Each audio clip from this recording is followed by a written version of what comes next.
Baik, Assalamualaikum warahmatullahi wabarakatuh. Perkenalkan, kami dari kelompok 35 ini mempresentasikan hasil diskusi kami proposal penelitian tentang pembuatan plastik biodegradable berbahan dasar tulang rawan, cumi-cumi, dan rebung bambu betung. Nah, di sini perkenalkan, saya Mardiana Sapitri dengan NIM 005 dan partner saya Tarisa Maharani dengan NIM 017. Baik, selanjutnya. Untuk bab 1 pendahuluan itu akan dibacakan oleh saya.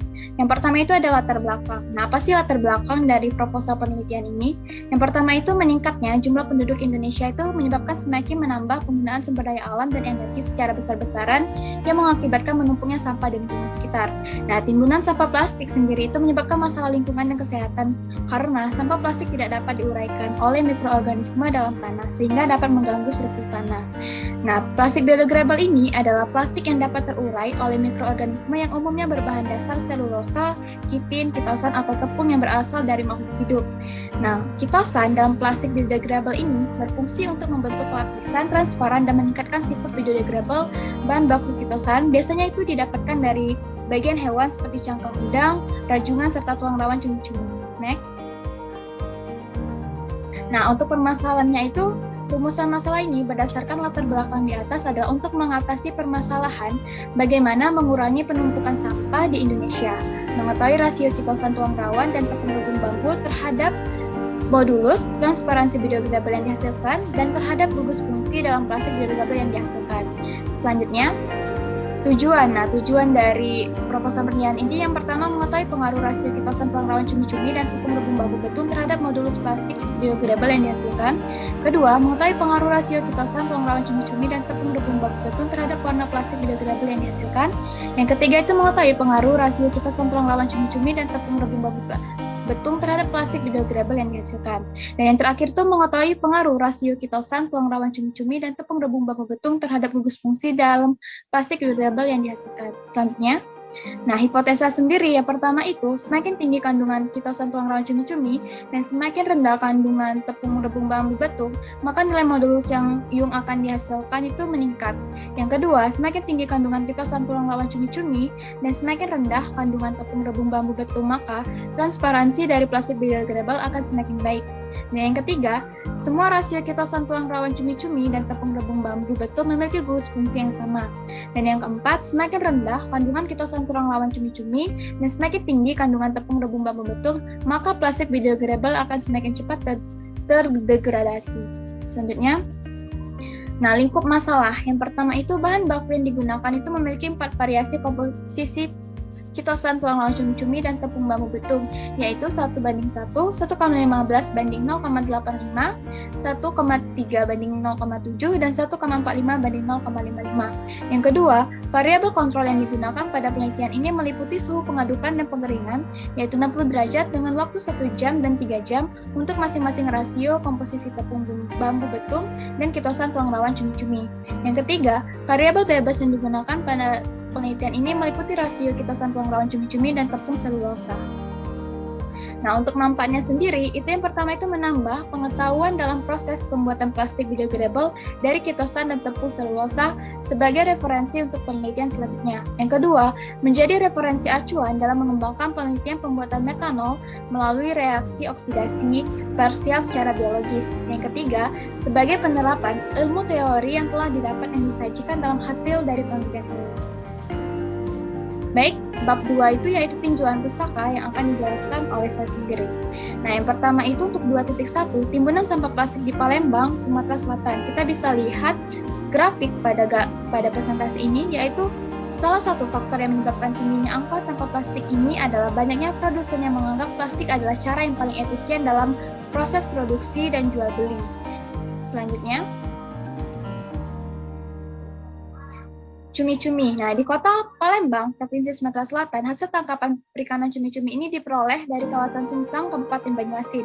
Nah, hasil laut yang didapatkan dari aktivitas nelayan di sana itu dijual melalui beberapa skema. Yang pertama masuk ke pengepul, yang kedua pengepul akan gudang-gudang untuk penyimpanan sementara, kemudian didistribusikan ke pasar dan sebagiannya diekspor. Next. Yang kedua titik tiga itu tulang rawan cumi-cumi. Nah, tulang rawan cumi-cumi ini mengandung 97,20% zat kitin yang terikat bersama-sama dengan senyawa anorganik lainnya. Nah, pemanfaatan tulang rawan cumi-cumi hanya dimanfaatkan zat kitin yang digunakan sebagai bahan pembuatan kitosan. Nah, zat kitin dari tulang rawan cumi-cumi ini diolah dan dicuci menggunakan air bersih, kemudian dijemur sampai kering. Next. Nah, yang 2.4 itu bambu betung. Nah, menurut Judawi Sastra, kekuatan serat bambu betung ini yang paling besar itu berada pada bagian bawah batang dan bagian terluar diameternya. Nah, bambu betung memiliki kualitas paling bagus dari 8 jenis bambu lainnya. Nah, dalam penelitian yang dilakukan, menunjukkan bahwa serat bambu memiliki kekuatan yang hampir mirip dengan serat gelas. 2.5 Rebung bambu betung. Nah, rebung merupakan tunas muda dari pohon bambu yang tumbuh dari pangkal atau akar sebagai calon bambu baru. Nah, rebung biasanya hanya dipenuhi oleh bubut yang gatal. Nah, bisa kita lihat pada tabel 2.3 itu komposisi kimia rebung bambu. Selanjutnya, 2.6 kitosan. Nah, kitosan adalah hasil dari modifikasi senyawa kitin bersifat biodegradable dan tidak beracun yang banyak terdapat dalam kulit atau cangkang pada hewan laut seperti kulit udang, cangkang kepiting, tulang rawan cumi-cumi, dan lain-lain. Nah, kitosan ini termasuk polimer alami dari desatilasi kitin yang terdiri dari 10 kandungan poli B1,4 glukosamin dengan rumus molekul C6H11NO4N. Selanjutnya, 2.7 itu selulosa. Nah, selulosa itu merupakan salah satu polimer yang banyak dijumpai di alam. Struktur selulosa ini tersusun dari unit-unit anhidroglukoviranosa yang bersambungan dengan ikatan, membentuk suatu rantai makromolekul tidak bercabang. Selulosa ini memiliki rumus empiris yaitu C6H10O5. Selanjutnya, nah, berikut adalah jenis-jenis dari selulosa. Yang pertama itu ada selulosa alfa, yang merupakan selulosa berantai panjang dan tidak larut dalam NaOH 17,5% atau larutan basa kuat lainnya. Yang kedua itu beta selulosa. Nah, selulosa ini memiliki rantai pendek dan larut dalam larutan NaOH 17,5% atau basa kuat lainnya. Dan yang ketiga itu selulosa gamma. Nah, memiliki rantai yang pendek dan larut dalam NaOH 17,5%. Nah, polimerisasinya itu lebih kecil, yaitu kurang dari 15. Nah, selulosa ini memiliki kandungan utama hemiselulosa. Selanjutnya, nah, untuk bab 3, metode penelitian itu akan dijelaskan oleh rekan saya, Tarisa. Pada Tarisa, dipersilakan. Baik, untuk bab 3 itu metodologi penelitian, untuk subbab 3.1 itu tempat dan waktu penelitian. Untuk tempatnya itu di Laboratorium Dasar Bersama Kimia Organik dan Fisika Dasar di Fakultas Teknik, Jurusan Teknik Kimia Universitas Sriwijaya. Dan untuk waktunya itu dilaksanakan pada akhir bulan Januari sampai April 2022. Nah, untuk subbab 3.3.1 itu alat penelitian, yaitu terdiri dari kain saringan, ayakan, blender, pengaduk, oven, stopwatch, cetakan aluminium foil, termometer, pengaduk elektrik, statis, klem, neraca analitik, cawan petri, batu mortar, gelas kimia, gelas ukur, baskom, indikator pH, Fourier transform infrared atau FTIR, texture analyzer. Untuk bahannya itu ada tulang rawan cumi, tepung rebung bambu betung, NaOH 3,5%, Aquades, HCl1N, NaOH 50%, sorbitol, CH3COOH 1%. Nah, untuk subbab 3.4 itu ada prosedur penelitian yang terdiri dari beberapa tahap. Untuk tahap pembuatan kitosan tulang rawan cumi-cumi terdiri dari beberapa langkah. Yang pertama itu tulang rawan cumi-cumi dicuci dengan air sampai bersih, kemudian dilakukan pengeringan dengan dijemur di bawah sinar matahari, lalu dihaluskan dengan blender, lalu diayak sehingga menjadi lebih halus. Kemudian dilakukan metode deproteinasi atau penghilangan protein dengan NaOH 3,5% pada suhu 100 derajat Celcius dengan pengadukan 500 rpm selama 2 jam. Kemudian akan disaring dan dicuci dengan Aquades sampai pH netral. Kemudian dikeringkan dengan oven pada suhu 50 derajat Celcius hingga endapan kering. Selanjutnya masuk ke tahap demineralisasi atau penghilangan mineral dengan HCl1N pada suhu ruang dengan pengadukan 500 rpm selama 30 menit. Kemudian disaring dan dicuci dengan Aquades sampai pH netral, lalu dikeringkan dengan oven pada suhu 50 derajat Celcius hingga endapan kering. Nah, dilanjutkan lagi dengan tahap deasetilasi dengan NaOH 50% pada suhu 100 derajat Celcius dengan pengadukan 50 rpm selama 1 jam. Kemudian disaring dan dicuci dengan Aquades sampai pH netral, lalu dikeringkan dengan oven pada suhu 50 derajat Celcius hingga endapan kering. Untuk tahap selanjutnya itu adalah pembuatan tepung rebung bambu betung yang terdiri dari langkah yang pertama itu rebung dikupas dan dipisahkan dari bagian luarnya, lalu bilas rebung dengan air hingga bersih. Nah, kemudian rebung diparut hingga menyerupai bubur. Nah, bubur rebung disaring dan diperas, lalu dikeringkan dengan oven dengan suhu 60 derajat Celcius. Nah, hasil dari tepung rebung itu ditumbuk sampai halus, lalu diayak. Untuk tahap pembuatan plastik biodegradable yaitu kitosan dan tepung rebung bambu betung dicampur dan diaduk pada masing-masing rasio komposisi massa filter yang dapat kita lihat pada slide selanjutnya nanti. Nah, kemudian dicampur dan diaduk ke dalam 40 ml CH3COOH 1% pada suhu 60 derajat Celcius selama 1 jam. Lalu ditambahkan 1 ml sorbitol dan diaduk hingga homogen. Kemudian dicetak ke dalam cetakan aluminium foil dan dikeringkan dengan oven pada suhu 60 derajat Celcius selama 3 jam. Kemudian didinginkan pada suhu ruang selama 6 jam. Kemudian akan dilakukan analisa sifat fisik dari plastik biodegradable yang dihasilkan. Nah, untuk variasi komposisi massa filternya tadi dapat kita lihat terdapat 4 sampel A sampai D yang dapat kita lihat pada slide. Untuk subbab 3.4 itu lanjut ke tahap prosedur analisa yang terdiri dari 4 pengujian yang kami lakukan. Nah, uji yang pertama itu ada uji modulus yang dilakukan dengan alat texture analyzer menggunakan metode ASTM D638 tipe 4. Nah, sampel plastik biodegradable yang dihasilkan tadi diberi beban tarik satu arah yang bertambah secara kontinu sampai putus. Bersamaan dengan penarikan tersebut dilakukan pengamatan pertambahan panjang yang dialami sampel. Nah, modulus yang dapat dihitung dengan membandingkan tegangan yang dihasilkan texture analyzer dengan regangan yang dapat dihitung dari pertambahan panjang sampel yang terjadi. Untuk rumusnya dapat kita lihat pada slide, yaitu S sama dengan L dikurang L0 dibagi L0. Nah, untuk E sama dengan tau dibagi S. Untuk keterangannya dapat kita lihat pada slide.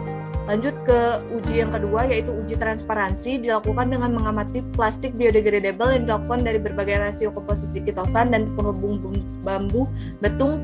Nah, semakin transparan maka akan semakin baik kualitasnya. Untuk uji yang ketiga itu ada FTIR, yaitu Fourier Transfer Infrared yang dilakukan dengan merekam spektrum FTIR sampel plastik biodegradable dengan menggunakan spektrofotometer pada suhu ruang. Lanjut, untuk uji yang terakhir itu ada uji biodegradasi yang dilakukan menggunakan teknik soil borer test dengan mengubur sampel di dalam tanah dan dibiarkan pada udara terbuka. Untuk rumusnya dapat kita lihat pada slide, yaitu persen kehilangan massa sama dengan WI dikurang WF dibagi WI dikali 100%. Untuk keterangannya dapat dilihat pada slide. Nah, selanjutnya berikut daftar referensi yang kami gunakan dalam pembuatan proposal penelitian ini.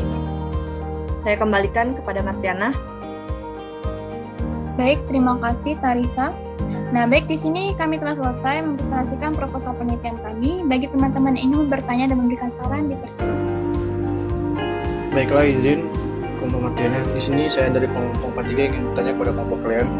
Pertama yaitu jelaskan kepada saya alasan kalian memilih bambu betung sebagai bahan dasar pembuatan plastik biodegradable dalam penelitian ini dibandingkan dengan jenis bambu lainnya. Itu mengapa? Terima kasih. Baik, terima kasih kepada Martin atas pertanyaannya. Selanjutnya, apakah masih ada pertanyaan lain? Mungkin saya ingin bertanya lagi ya, Martiana. Pertanyaan saya itu, apakah ada bahan alternatif lain yang bisa digunakan dalam pembuatan plastik biodegradable selain tulang rawan cumi atau bambu betung? Soalnya kan itu kecil-kecil ya, jadi mungkin ada yang lebih efektif. Kalau ada, mungkin bisa dijelaskan. Baik, terima kasih kepada Liana atas pertanyaannya. Mungkin yang pertanyaan pertama dari Katin tadi akan dijawab oleh Tarisa. Pada Tarisa, dipersilakan.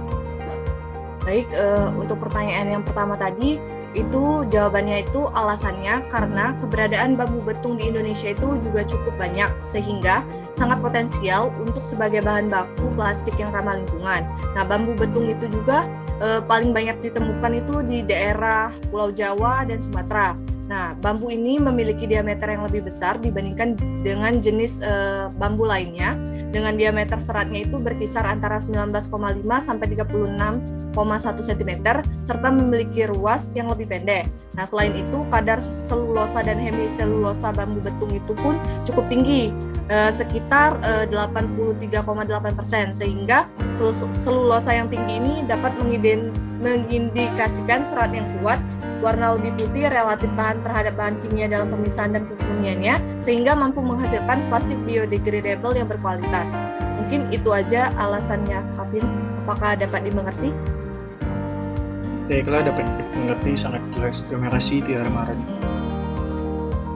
Oke, baik, untuk pertanyaan Liana mungkin akan saya jawab. Nah, sebenarnya untuk pembuatan plastik biodegradable ini memiliki 3 bahan alternatif.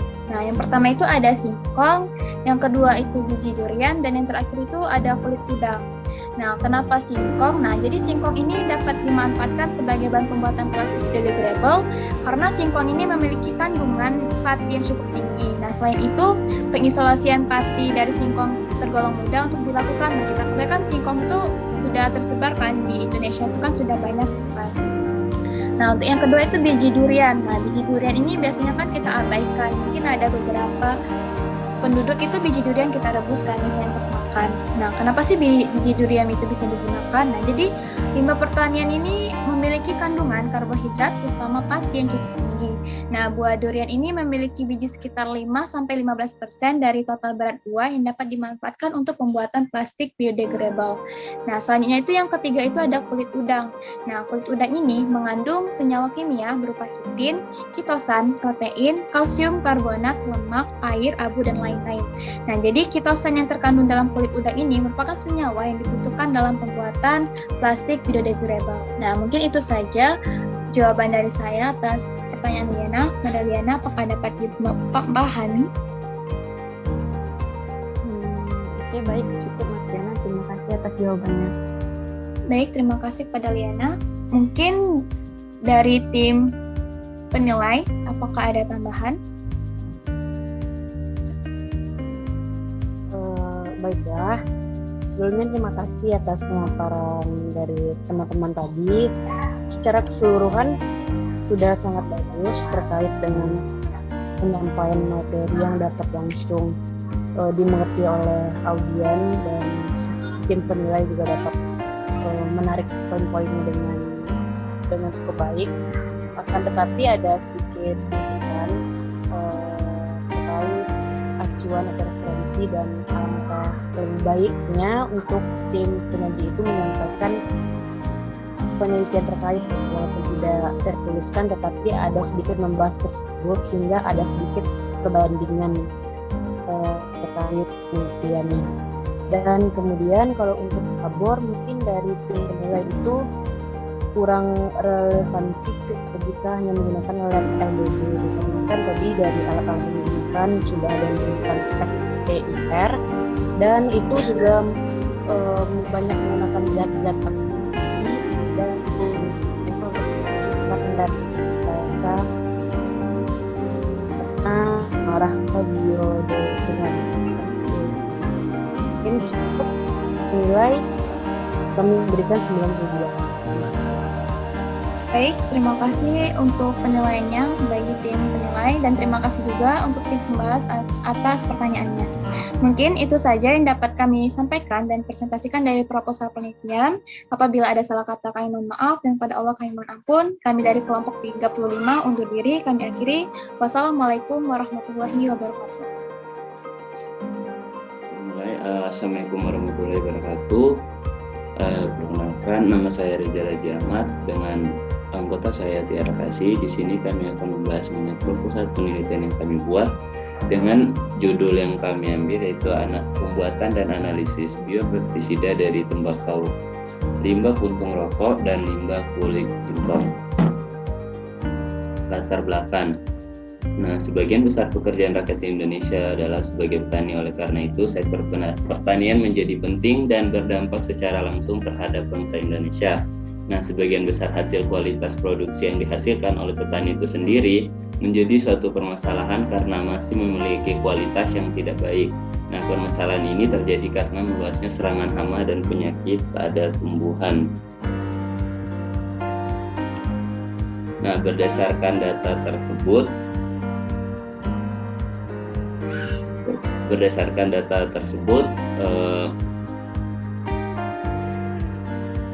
maka perlu dilakukan. Bentar, slide-nya tidak muncul. Bentar ya. Lanjut ya. Berdasarkan data tersebut, maka perlu dilakukan suatu inovasi untuk meminimalisir dampak kerusakan akibat serangan HPT yang terjadi agar dapat berkontribusi positif terhadap berbagai macam target produksi pangan nasional. Nah, salah satu contoh yaitu pestisida, di mana pestisida sendiri merupakan bahan yang dapat digunakan untuk membasmi hama dan dapat menurunkan populasi hama sehingga meluasnya serangan hama dapat dicegah. Nah, namun pada saat ini kita tahu sendiri teman-teman, pestisida sendiri dipakai untuk membasmi hama sebagian berbahan zat kimia yang berbahaya. Hal ini mengakibatkan dampak negatif untuk kesehatan masyarakat maupun lingkungan di sekitar kita. Nah, dari permasalahan tersebut dibutuhkan adanya masalah untuk mengurangi risiko penggunaan pestisida kimia beracun tersebut.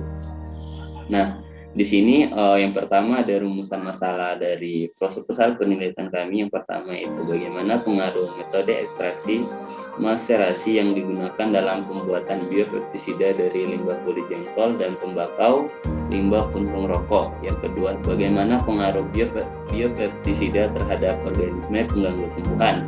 Dan yang ketiga yaitu bagaimana pengaruh keefektifan biopestisida yang dihasilkan dengan menggunakan limbah kulit jengkol dan tembakau limbah puntung rokok.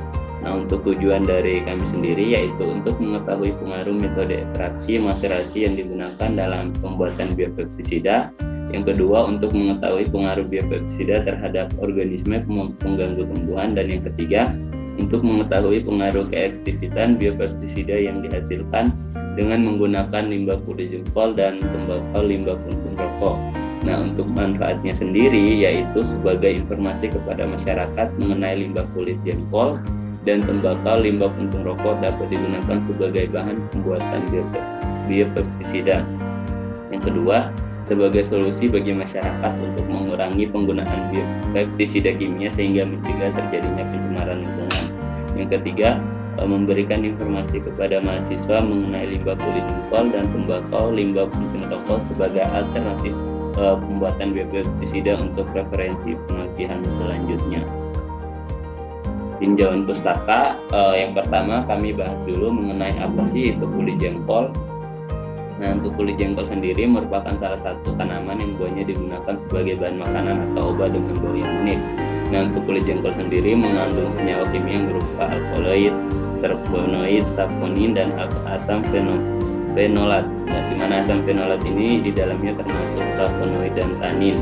Nah, alkaloid, terpenoid, dan flavonoid ini dalam kulit jengkol itu sendiri merupakan senyawa pertahanan tumbuhan yang dapat bersifat menghambat makan serangga dan juga bersifat toksis, di mana di sini tanin berperan sebagai pertahanan tumbuhan dengan cara menghalangi serangga dan mencerna makanan.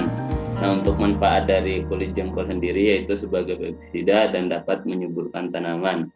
Yang selanjutnya ada tembakau puntung rokok, di mana tembakau puntung rokok itu bagian sisa dari rokok dari puntung rokok, di mana bisa dimanfaatkan sebagai bahan baku pembuatan biopestisida itu sendiri. Nah, untuk tembakau sendiri itu merupakan tanaman yang mengandung nikotin dan memiliki senyawa neutrotsin yang mampu mematikan serangga. Nah, tembaga ini juga dapat dikonsumsi dan digunakan sebagai pestisida dan dalam bentuk nikotin abstrak yang dapat digunakan sebagai obat.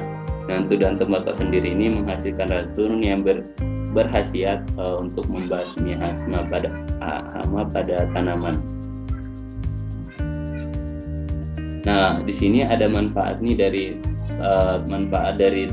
daun tembakau itu sendiri. Yang pertama bisa membunuh serangga, mencegah serangan kutu tanaman, mencegah penyakit daun menggulung, mencegah hama penggerak, membasmi kelabang dan membasmi tikus tanah. Nah, untuk biopestisida sendiri atau organik atau pembasmi hama adalah bahan yang digunakan untuk mengendalikan atau menolak, mengikat atau membasmi organisme pengganggu, di mana bahan aktifnya sendiri berasal dari tumbuhan yang tidak merusak lingkungan.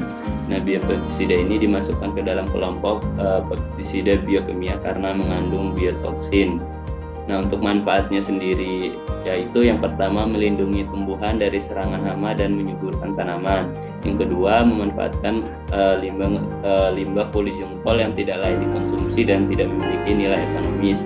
Yang ketiga, dalam kesehatan masyarakat, pestisida ini digunakan untuk membunuh berbagai vektor penyakit, salah satunya adalah penyakit malaria maupun DBD. Yang terakhir yaitu melatih kreativitas para petani. Nah, untuk maserasi sendiri yaitu salah satu jenis metode ekstraksi dengan sistem tanpa pemanasan atau yang kita kenal dengan istilah ekstraksi dingin. Nah, jadi pada metode ini pelarut dan sampel tidak mengalami pemanasan sama sekali. Nah, untuk maserasi dengan teknik ekstraksi ini dapat digunakan tidak tahan panas ataupun tahan panas ya. Untuk maserasi proses ini di mana perendaman sampel untuk menarik komponen yang diinginkan dengan kondisi. Nah, untuk lamanya waktu ekstraksi ini dapat menyebabkan terjadinya kontak antara sampel dan pelarut lebih intensif sehingga hasilnya juga bertambah sampai titik jenis larutan. Mungkin selanjutnya dilanjutkan oleh rekan saya Tiara Kasih.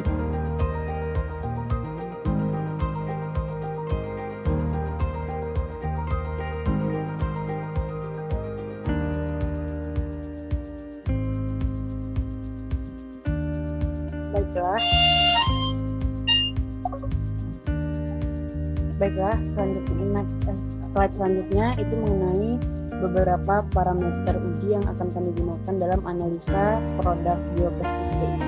Jadi terdapat 5 parameter uji yang akan kami gunakan.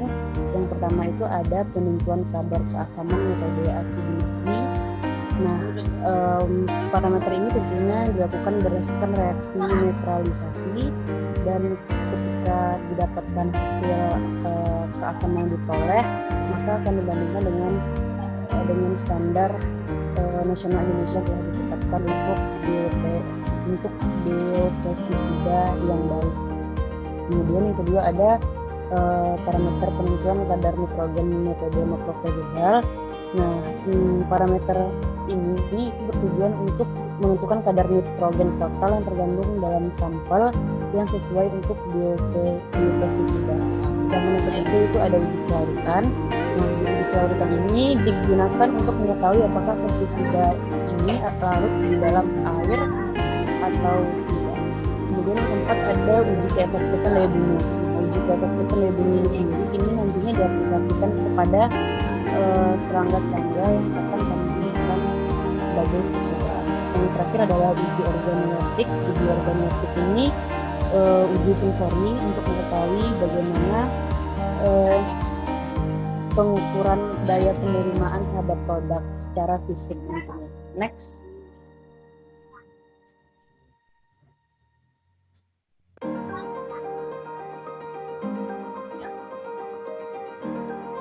Sedangkan pada penelitian terkait yang kami gunakan, itu sumbernya kami cantumkan di daftar bicara, menunjukkan bahwa senyawa alkaloid dan terpenoid sebagai senyawa yang kami butuhkan untuk pembuatan biopestisida ini, itu telah diteliti bahwa residu biopestisida yang terdeteksi adalah asam heksadetanoat dan asam dodecenoik,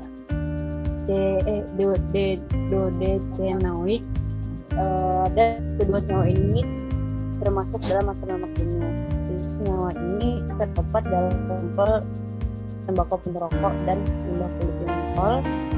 Sedangkan intensitas serangan hama pada tanaman tomat dan penggunaan biopestisida pada tanaman yang terserang ulat dengan efisiensi yang didapatkan yaitu 21% dan termasuk dalam kategori sedang pada penelitian sebelumnya.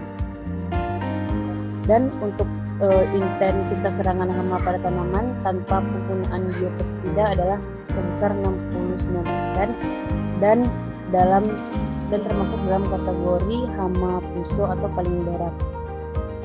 Ekstraksi tembakau dari puntung rokok menghasilkan biopestisida yang mempunyai kemampuan untuk kegiatan pertanian. Hasil ini menunjukkan bahwa limbah puntung rokok mempunyai potensi yang cukup baik dijadikan biopestisida yang ramah lingkungan untuk menggunakan pestisida di pasaran.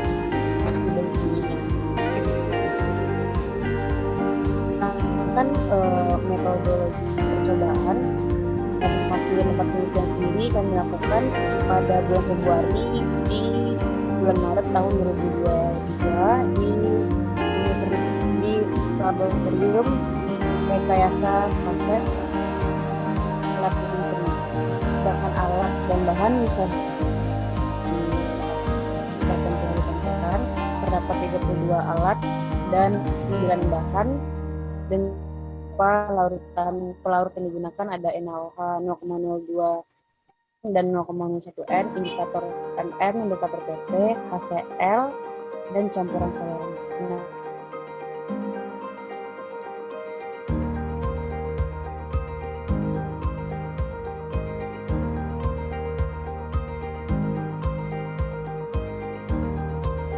Sedangkan prosedur percobaan sendiri pada pembuatan pestisida dari tembakau, limbah puntung rokok, dan limbah kulit jengkolnya, yang pertama dilakukan preparasi terhadap kulit jengkol dengan dihaluskan dan dibersihkan, yaitu sebanyak 2 kg. Kemudian yang kulit jengkol yang telah halus dimasukkan ke dalam ember yang berisi 2 liter etanol dan ditutup rapat hingga 14 hari atau proses perendaman. Kemudian setelah 14 hari disaring menggunakan kain kasa, dan yang keempat itu dimasukkan ke dalam botol penyimpanan. Setelah dimasukkan ke dalam botol penyimpanan, baru dilakukan preparasi terhadap tembakau pemerokok sendiri dengan prosedur sama seperti kulit jengkol, tetapi pada pemerokok tidak menggunakan etanol sebagai bahan dan hanya direndam selama 1 hari. Setelah direndam, kemudian disaring residu-residunya itu filtrat dimasukkan ke dalam botol penyimpanan. Dan untuk pembuatan produk biopestisida yaitu kita campurkan, dihomogenkan dan masukkan ke dalam botol penting dan produksi. Next.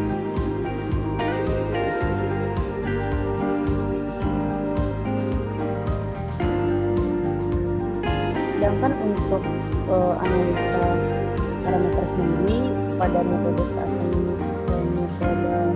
hidrometri itu dilakukan penimbangan sampel cairan biopestisida tadi selama 10 gram dan dilarutkan ke dalam 25 ml aseton, kemudian ditambahkan 70 ml air dan dititrasi dengan NaOH 0,2 N. Setelah itu ditambahkan indikator NN sampai titik akhir titrasi berwarna kuning jingga.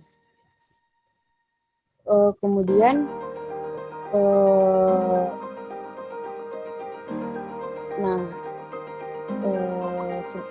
baru setelah itu kita lakukan standarisasi terhadap NaOH dengan asam oksalat. Setelah itu baru kita standarisasi dengan produk hingga didapatkan TAT-nya warna pink 11 atau pink muda.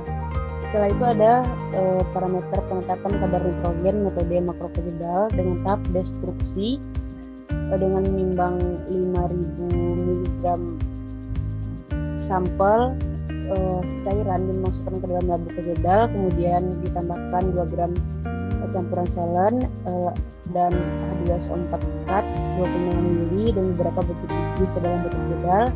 Kemudian proses destruksi dilakukan ke dalamnya api kompor dengan gas kecil dengan dipasang dengan kemiringan 45 derajat. Setelah itu api kompor dibesarkan setelah 15 menit setiap pemanasan dan dihomogenkan larutan. Kemudian proses destruksi dihentikan apabila larutan telah berwarna hijau jernih dan dinginkan larutan, kemudian dimasukkan ke dalam labu ukur. Selanjutnya dipaskan dan dihomogenkan di dalam labu ukur. Next.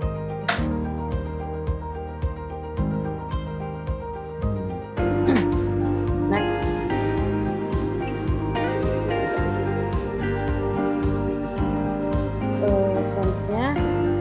destilasi sendiri, hasil destilasi yang telah dilarutkan ke dalam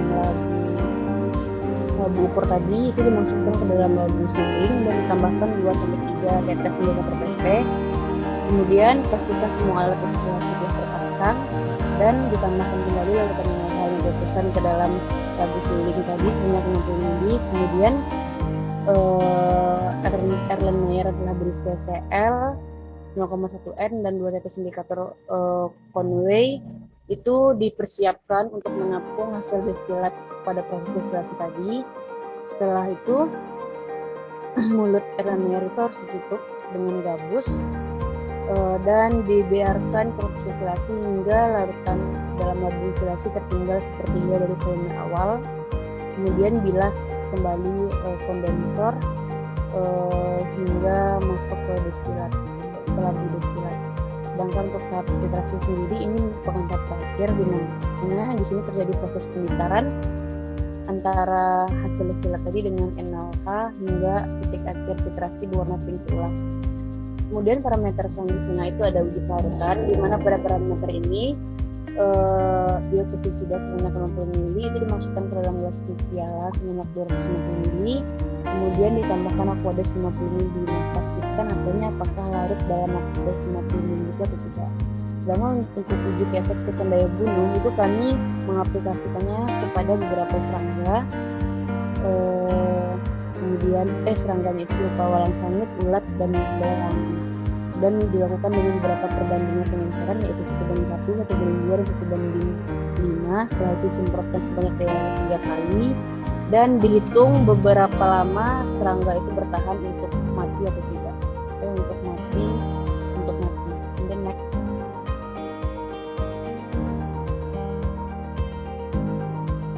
Sedangkan untuk uji organoleptik sendiri itu itu kami pastikan kami mempunyai penulis sebanyak 25 orang tak terlatih dan 1 orang penulis terlatih. Tapi penilaian terhadap kriteria warna dan bau apakah sudah sesuai dengan standar nasional. Sedangkan diagram alur proses sendiri seperti telah dijelaskan pada prosedur sebelumnya. Next. Nah, ini ada tabel jadwal penelitian yang telah kami persyaratkan, yaitu sampai bulan April 2022. Next. Sekian dari pemaparan kami. Apabila ada kekurangan, mohon dimaafkan. Wabillahi taufiq wal hidayah. Wassalamualaikum warahmatullahi wabarakatuh. Dikembalikan kepada Rizal untuk sesi pertanyaan. Baik, terima kasih saudari Kasih. Baiklah, di sini dari teman-teman kalau ada yang bertanya dipersilakan. Baik Kak, izin bertanya. Baik, dipersilakan. Martiana adalah. Baik, perkenalkan nama saya Martiana Saputri dari kelompok 35.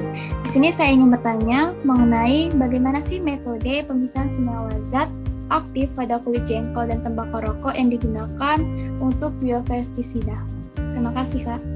Baik, kita tampung dulu pertanyaannya. Boleh dari teman-teman yang lain ada lagi yang ditanyakan.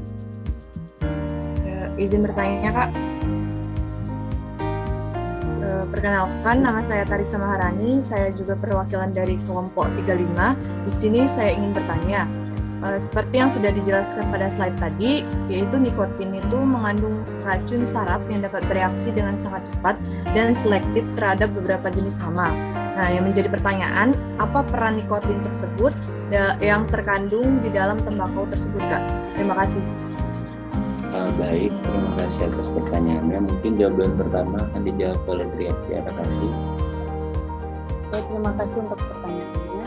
Jadi, cara pemisahan senyawa yang dibutuhkan terhadap dari kulit jengkol dan kulit rokok terhadap biopestisida itu kami lakukan dengan metode hemasasi. Kenapa menggunakan metode hemasasi? Karena metode ini sistemnya cocok dengan prosedur yang kami gunakan, dan kami mempertimbangkan bahwa maserasi itu sangat efektif untuk pemisahan senyawa tersebut. Karena pada proses maserasi ini itu kan terjadi proses pembukaan dengan cara perendaman tanpa dilakukan pemanasan. Nah, jadi pada proses maserasi ini, kami melakukan perendaman terhadap terhadap sampel kulit jengkol dan puntung rokok itu tanpa melakukan pemanasan atau disebut juga dengan ekstraksi dingin. Nah, kemudian pada proses perendaman itu nantinya akan terjadi perbedaan tekanan antara di dalam dan di luar sel. Nah, akibatnya akan terjadi pemecahan sitoplasma akibat perbedaan tekanan di antara di dalam dan luar sel tersebut. Pemecahan sitoplasma ini nantinya akan menyebabkan komponen yang diinginkan itu akan keluar dan akan larut di dalam pelarut yang digunakan. Dengan prinsip like dissolve light, setelah ikut larut baru nantinya akan terjadi pemisahan kembali dengan proses destilasi. Mungkin cukup dari jawaban kakak. Ya, terima kasih. Gimana Martiana, apakah bisa menerima jawaban dari kelompok kami? Baik Kak, terima kasih sudah dipahami Pak pembahasan. Oke, nah untuk jawaban kedua langsung dijawab oleh saya. Nikotin itu mengandung racun yang dapat bereaksi dengan sangat cepat dan selektif terhadap beberapa jenis hama. Peran dari nikotin itu sendiri apa sih? Nah, saya jelasin secara singkat. Nah, teman-teman juga tahu kan kenapa sih alasan kami memilih tembakau ini sebagai bahan utama dalam pembuatan biopestisida. Jadi kita ketahui sendiri, nah di dalam tembakau itu kan terdapat zat nikotin, di mana nikotin itu sendiri yang sudah dijelaskan itu mengandung racun saraf, di mana peran nikotin ini sendiri yaitu sebagai racun kontak bagi organisme, mengganggu tanaman seperti belalang dan hama-hama lainnya. Jadi di situ dia menahan gitu, misalnya ada organisme, peran nikotin itu membunuh hama-hama tadi. Nah terus itu nggak hanya sebatas itu peran nikotin dalam pembuatan pestisida bagi tanaman itu sendiri, tetapi peran dia yang lain yaitu sebagai pembunuh jamur. Mungkin itu jawaban dari saya. Gimana Larissa, apakah bisa menerima? Baik Kak, udah bisa dipahami. Terima kasih Kak. Oke, baiklah. Di sini saya dari kelompok 43 sebagai penilai. Langsung untuk menilai dari presentasi dari kelompok kakak tadi. Baiklah, untuk dari judul yang pertama ini menarik sih menurut saya. Materi yang dibahas cukup menarik karena dia mengambil dulu tentang limbah puntung rokok ya. Yang kita ketahui bahwa limbah puntung rokok ini banyak sekali mendatangkan pupuknya. Jadi itu bagus, dan overall penyampaian itu dari masalah sudah dijelaskan. Untuk tambahan ada kritik dan saran dari kelompok kami, dari saya dan Diana, yaitu untuk perumusan masalah biasanya kalau kita lihat dari presentasi kemarin itu perumusan masalah itu dalam bentuk paragraf, dan ada ruang masalah yang digunakan seperti variabel berikan tetap dan variabel bebas. Sekian dari terus kami bernilai dari kelompok kami bernilai yaitu 9. Terima kasih, itu saja dari kelompok kami. Baiklah. Oke, terima kasih. Mungkin sekian presentasi dari kelompok kami. Saya Rio, wabillahi taufiq wal hidayah. Wassalamualaikum warahmatullahi wabarakatuh.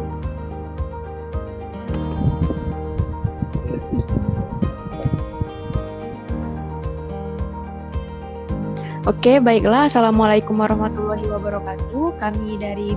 Kami dari kelompok 43 akan membawakan hasil laporan kami, yaitu berjudul aktivasi karbon dari kulit pinang dengan menggunakan aktivator kimia kalium hidroksida. Saya sendiri yaitu Liana Dwi Abdani dengan 071, dan saya bersama partner saya yaitu Kavin Handoko yaitu dengan NIM 067. Baiklah, yang pertama mungkin akan disampaikan oleh partner saya yaitu Kavin Handoko. Pada Kavin, dipersilakan. Baiklah, terima kasih Liana Dwi Abdani. Pertama-tama kita masuk ke pendahuluan. Next slide.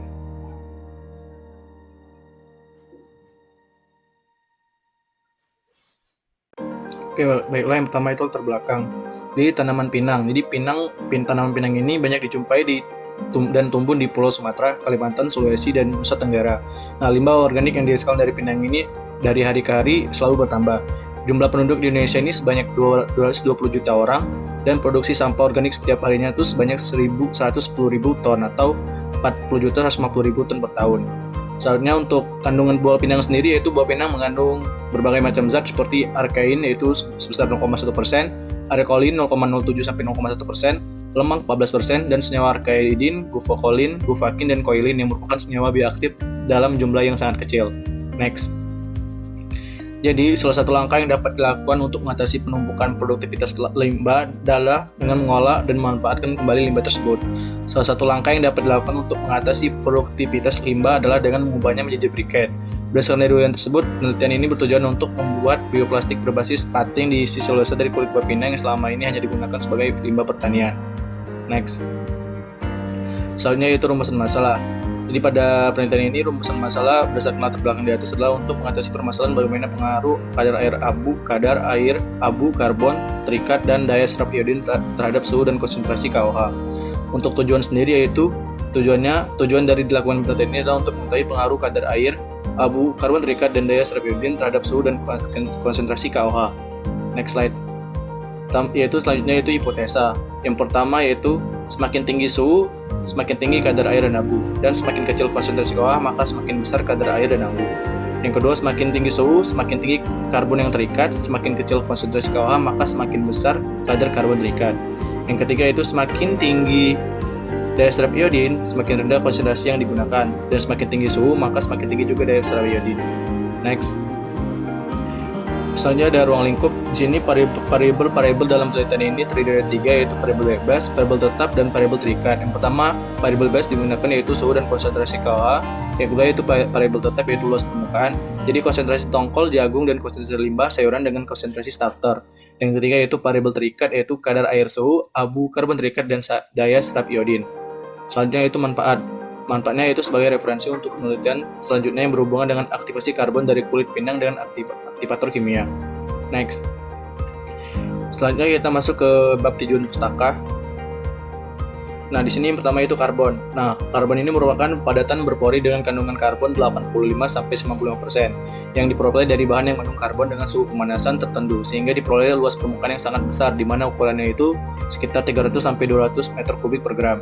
Untuk area permukaan sendiri itu area permukaannya besar dari struktur pori karbon aktif dapat dikembangkan lebih lanjut yang memberikan kemampuan karbon aktif untuk menyerap gas dan uap dan juga dapat menguraikan zat dari cairan.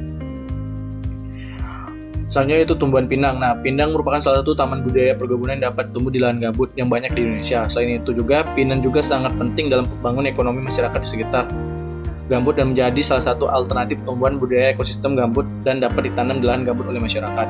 Nah, tumbuhan pinang dengan nama latin adalah Catechuel merupakan salah satu dari tumbuhan yang mempunyai banyak kegunaan antara lain untuk dikonsumsi, bahan baku industri kosmetik, kesehatan, dan bahan pewarna pada industri tekstil. Next. Selanjutnya, selain buah pinang yang digunakan pada penelitian ini itu kulit pinang. Nah, tanaman pinang sendiri terdiri dari akar, batang, daun, buah, bunga, biji, dan pelepah. Pada bagian kulit buah pinang mengandung senyawa polifenol. Nah, senyawa 7 polifenol ini pada kulit buah pinang seperti flavonoid yang dapat berpotensi sebagai antioksidan. Selain itu, pada kulit buah pinang ini memiliki kandungan juga yaitu berupa selulosa yang tinggi yang dapat digunakan sebagai filler untuk penguatan dalam pembuatan bioplastik. Selanjutnya, pada bagian lain seperti biji pinang mengandung senyawa alkaloid, flavonoid, tanin, saponin, dan polifenol yang diketahui berkhasiat sebagai antibakteri. Baiklah, selanjutnya yaitu mengenai aktivator KOH. Nah, di sini pemilihan bahan dasar dan metode pembuatan yang baik dan benar berpengaruh terhadap kualitas karbon aktif dan elektrodasel yang dihasilkan. Penelitian menggunakan bahan dasar limbah kulit pinang serta metode aktivasi kimia dan fisika diharapkan menjadi pilihan yang tepat untuk menghasilkan karbon aktif untuk elektrodasel dan super kapasitor yang berkualitas. Baiklah, saya kembalikan kepada Liana Dwi Apriani. Baiklah, terima kasih Kapin atas pemaparannya. Baiklah, materi selanjutnya akan saya jelaskan yaitu bab 3 metodologi penelitian. Untuk waktu yang kami gunakan yaitu pertengahan bulan Juni sampai bulan Februari. Lalu tempatnya itu dilakukan di lab jurusan teknik kimia yaitu di lab rekayasa proses dan alat Alat dan bahannya yaitu ada kalium hidroksida, karbon dari kulit pinang, Na2SO3 dengan konsentrasi 0,1 N, lalu ada amilum, aquades, dan larutan iodin. Lalu metode penelitian yang kami gunakan yang pertama yaitu persiapan karbon dari kulit pinang, yaitu ada penghalusan. Penghalusan karbon dilakukan dengan menggunakan mortar sehingga karbon aktif dari kulit pinang yang halus diayak dengan ayakan. Lalu yang kedua ada ayakan. Ayakan yang digunakan adalah ayakan 50 mesh, di mana untuk memudahkan pengaktifan pada karbon aktif yang dilakukan. Lalu yang kedua itu metodologinya yaitu aktivasi karbon kulit pinang. Aktivasi karbon kulit pinang ke dalam 3 buah gelas beker dimasukkan masing-masing 10 gram arang hasil karbonisasi yaitu dengan suhu bervariasi yaitu 110 derajat, 163 derajat, dan 367 derajat Celcius. Lalu ditambahkan sebanyak 100 ml kalium hidroksida dengan konsentrasi 10%, 15%, dan 25%. Lalu campuran didiamkan selama 24 jam. Lalu disaring dan dibilas dengan aquades sehingga didapatkan pH netral. Arang dipanaskan di dalam oven suhu dengan 105 derajat Celcius selama 30 menit hingga kering. Arang aktif yang terbentuk didinginkan hingga mencapai suhu ruangan dan ditimbang. Proses aktivasi dilakukan sebanyak 3 kali dan ditentukan persen rendemennya. Lalu yang ketiga ada karakteristik karbon aktif. Yang pertama yaitu kadar air. Lalu 1 gram arang aktif ditempatkan dalam gelas arloji yang telah diketahui masanya lalu dikeringkan dalam oven pada suhu 105 derajat Celcius sehingga diperoleh massa konstan. Kemudian didinginkan dalam desikator, selanjutnya ditimbang. Lalu yang kedua ada kadar zat mudah menguap. 1 gram arang aktif dipanaskan dalam tanur pada suhu 900 derajat Celcius selama 15 menit. Kemudian didinginkan dalam desikator dan selanjutnya ditimbang. Lalu ada yang ketiga yaitu kadar abu total. 1 gram arang aktif ditempatkan di dalam cawan porselin, lalu dipanaskan dalam oven pada suhu 105 derajat sampai diperoleh massa konstan.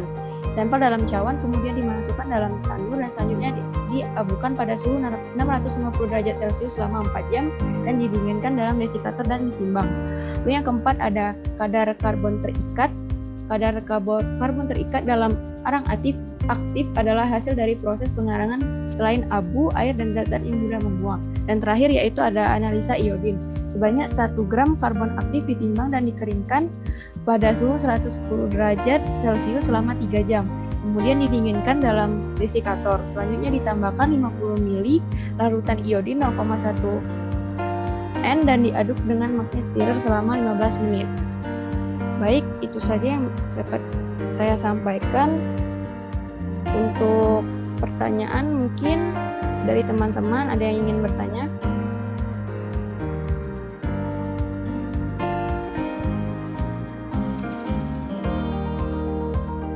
Saya izin bertanya. Ya, disilakan. Perkenalkan, nama saya Reza Raji Ahmad dari kelompok 14 izin bertanya. Nah, pada bagian metodologi penelitian kan sudah disebutkan bahwa bahan utama yang dipakai yaitu arang aktif. Bagaimana sih cara kalian membuat arang aktif tersebut? Oke, baik Pak, kami tampung dulu. Mungkin ada pertanyaan lain dari teman-teman. Izin bertanya juga.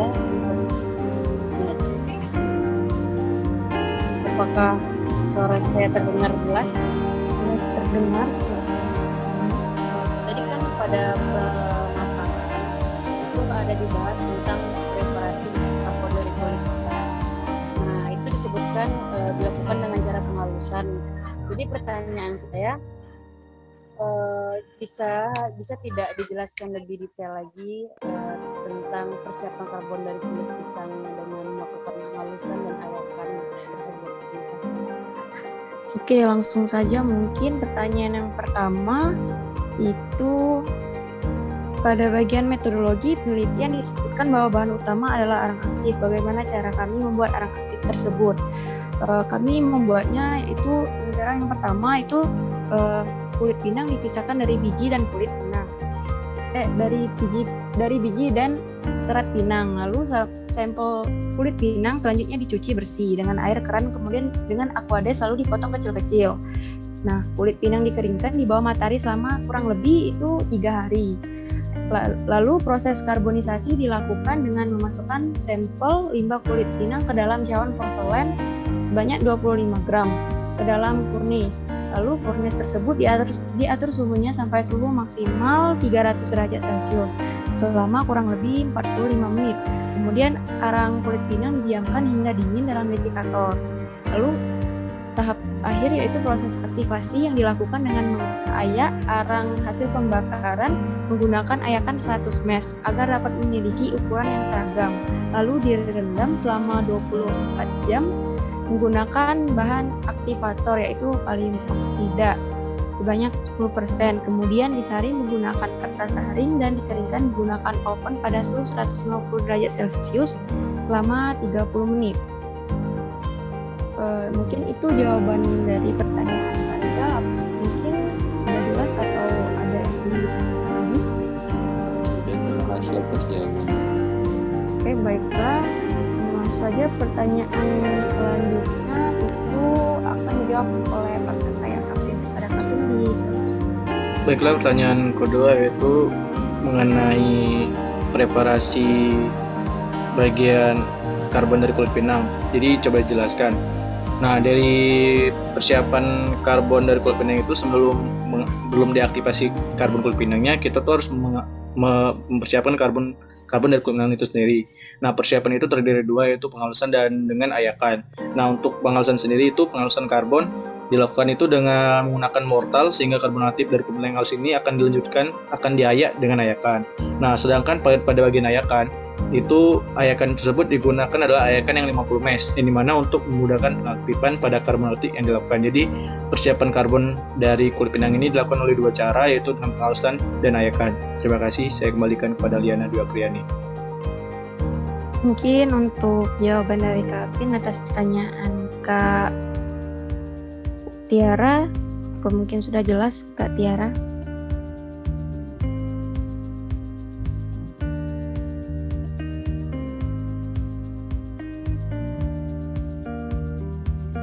Halo Kak Tiara.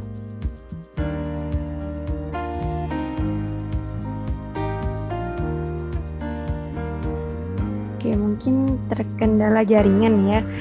Mungkin untuk selanjutnya itu nilai dari penilai.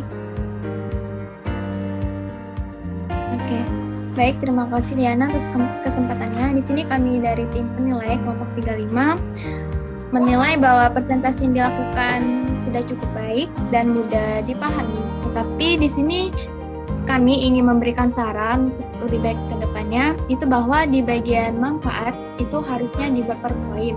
Nah, poinnya itu sesuai dengan lingkup masalah. Jadi misal di lingkup masalah itu 3, berarti poin manfaatnya juga 3. Terus ada tambahan juga pada bab 3 itu harus dimasukkan variabel yang digunakan pada penelitian. Nah, itu selebihnya atas semuanya itu sudah cukup bagus dan sangat baik. Jadi di sini kami memberi nilai 9. Terima kasih. Baiklah, mungkin untuk Kak Tiara kembali, apa mungkin sudah jelas jawaban dari kami tadi? Tiara?